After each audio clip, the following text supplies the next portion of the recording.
हमारा next question है question number 6 on page number 54। The Ashok चक्र हैज़ 24 स्पोक्स। अशोक चक्र में कितने स्पोक्स होते हैं? 24 स्पोक्स होते हैं। What is the degree measure of the angle between two spokes? दो स्पोक्स के बीच में कितनी डिग्री होगी वो हमें फाइंड आउट करना है। Next to each other, what is the largest acute angle formed between two spokes?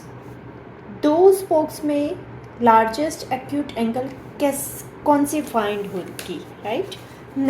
तो इस क्वेश्चन में हम लोग क्या करेंगे?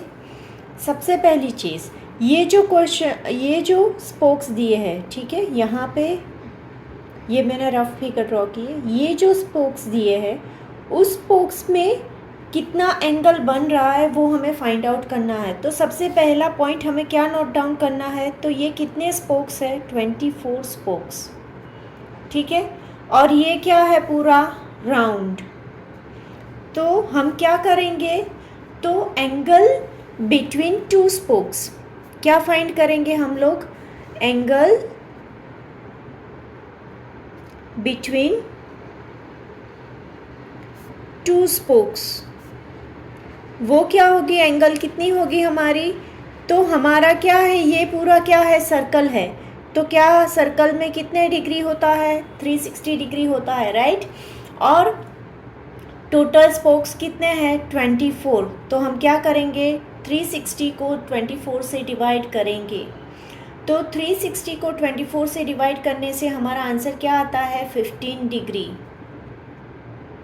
हमारा आंसर क्या आता है? 15 डिग्री, यानी कि the angle between two spoke is 15 degree, right? अब नेक्स्ट क्वेश्चन क्या पूछा गया है कि लार्जेस्ट एक्यूट एंगल, हमें लार्जेस्ट एक्यूट एंगल करनी है। यानी कि एक्यूट एंगल किसे बोला जाता है? Acute angle is less than 90 degree, right, and greater than 0 degree, ठीक है। अभी क्वेश्चन ये है, एक स्पोक के बीच में हमारी कितनी डिग्री है? 15 डिग्रीज है, ठीक है। अगर 15 डिग्री 15 प्लस 15 करूँ तो मेरा क्या होता है? 30 डिग्री होता है। तो वो लेस देन 90 हुआ।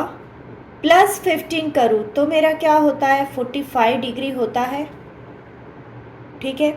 Again it is less than 90, ठीक है। आगे क्या करूँगी मैं? 45 प्लस 15 तो मेरा क्या होगा? ये 60 डिग्री होगा, which is again less than 90। तो 60 प्लस 15 करूँगी तो मेरा क्या होगा?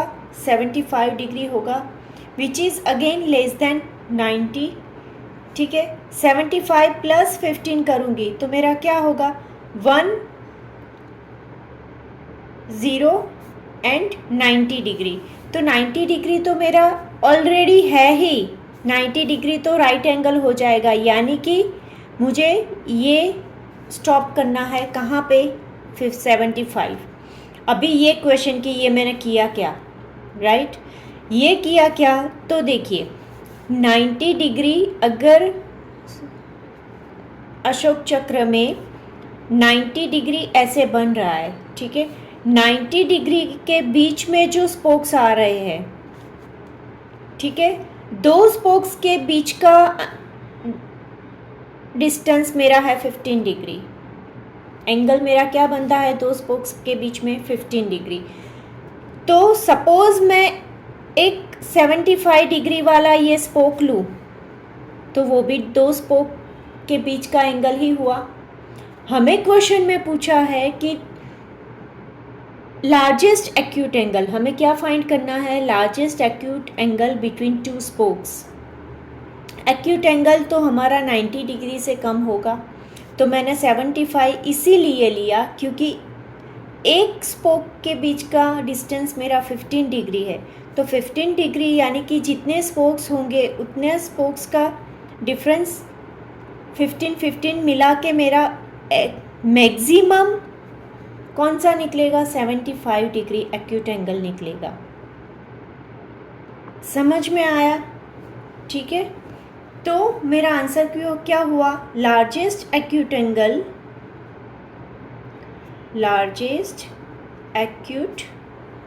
Angle between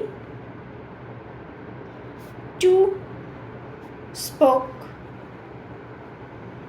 is 75 degree. कितना होगा मेरा? 75 डिग्री। ठीक है, उसके बाद नेक्स्ट है हमारा क्वेश्चन नंबर 7। वो हमें क्या दिया है? पजल दी है। पजल क्या है? I am an acute angle, if U double my measure you get an acute angle. अगर आप डबल करोगे, 2 से मल्टीप्लाई करोगे तो भी आपको क्या मिलेगा? Acute angle. If you triple my measure you will get an acute angle again.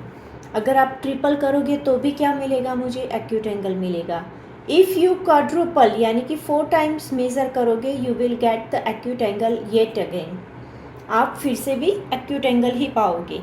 But if you multiply my measure by 5, अगर आप मेज़र 5 से मल्टीप्लाई करोगे तो क्या होगा? You will get an obtuse angle measure. ठीक है, 1 to 4 तक मल्टीप्लाई करने से वो एक्यूट एंगल रहता है, लेकिन ऑब्ट्यूज 5 से मल्टीप्लाई करने से वो ऑब्ट्यूज बन जाता है। What are the possibilities of my measure? Measure की पॉसिबिलिटीज़ क्या है? ठीक है, तो पॉसिबिलिटीज़ कौन सी होगी वो हमें फाइंड आउट करना है। कंडीशन क्या है? एक्यूट एंगल मिलना चाहिए। सपोज एंगल इज, मैंने 10 लिया। सपोज यहाँ पे क्या लिखूंगी? Suppose the required angle is angle is 10 degree. तो क्या होगा? 10 मल्टीप्लाई बाई 2 करूँगी तो मेरा आएगा 20 which is less than 90 which is equal to acute angle. Right, हमें जैसे क्वेश्चन में बोला गया है। अगर मैं 10 को 3 टाइम्स मल्टीप्लाई करूँगी, ट्रिपल करूँगी तो क्या होगा मेरा? 30 again less than 90, again it is acute angle. Right, now 4 times करने से मुझे क्या मिलेगा? 4 times is 40 which is less than 90, again it is acute angle. Right, again ये क्या हुआ? हमारा एक्यूट एंगल। नाउ कंडीशन क्या है? अगर मैं 5th टाइम करूँ तो मुझे क्या मिलना चाहिए? ऑब्ट्यूज एंगल मिलना चाहिए, लेकिन ये तो है हमारा acute angle. So the last condition ये क्या हुआ? हमारा ऑब्ट्यूज हुआ, सॉरी एक्यूट हुआ, और हमें क्या चाहिए? हमें चाहिए obtuse. So the last condition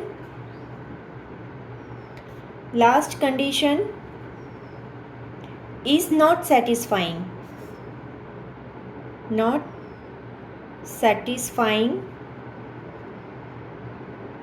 with 10 degree angle। ठीक है, now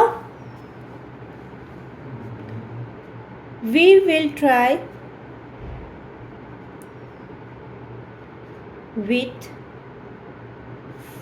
20 डिग्री एंगल्स। अब हम क्या करेंगे? 20 डिग्री एंगल से ट्राई करेंगे तो क्या होगा?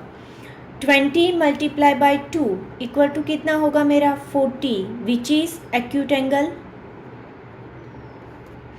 ठीक है, वो क्या हुआ मेरा? लेस देन 90 हुआ, तो इसे हम क्या बोलेंगे? एक्यूट एंगल बोलेंगे। ठीक है, नेक्स्ट ट्रिपल करना है, 20 का ट्रिपल यानी कि 60 which is again less than 90 which is again acute angle.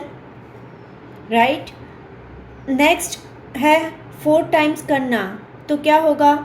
80 which is less than 90 which is again acute angle. Right, और 5th टाइम करने पर मेरा ऑब्ट्यूज एंगल मुझे मिलना चाहिए, तो यहाँ पे क्या हुआ? 100 degree which is greater than 90 degrees. तो ये मेरा क्या हुआ? Obtuse angle. समझ में आया मैंने क्या किया? ठीक है, तो ये one possibility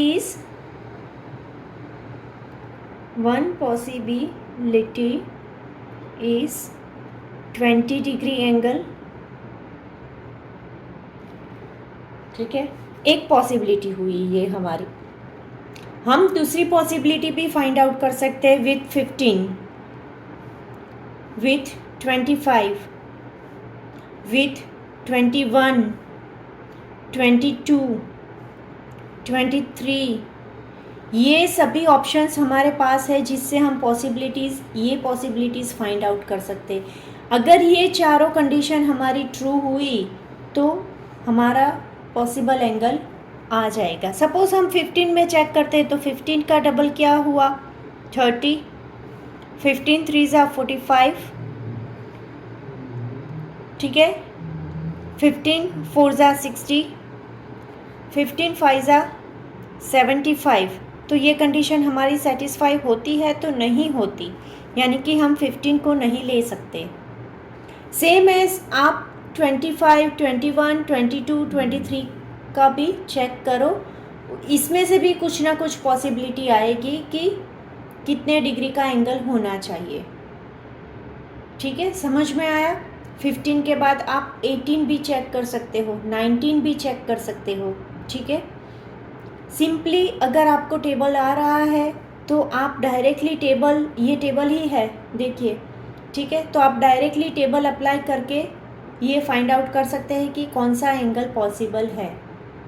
द मेन फंडा इज आपको थिंकिंग प्रोसेस बढ़ानी है। ठीक है, यहाँ पे हमारा क्वेश्चन नंबर 7 ख़त्म होता है। Thank you.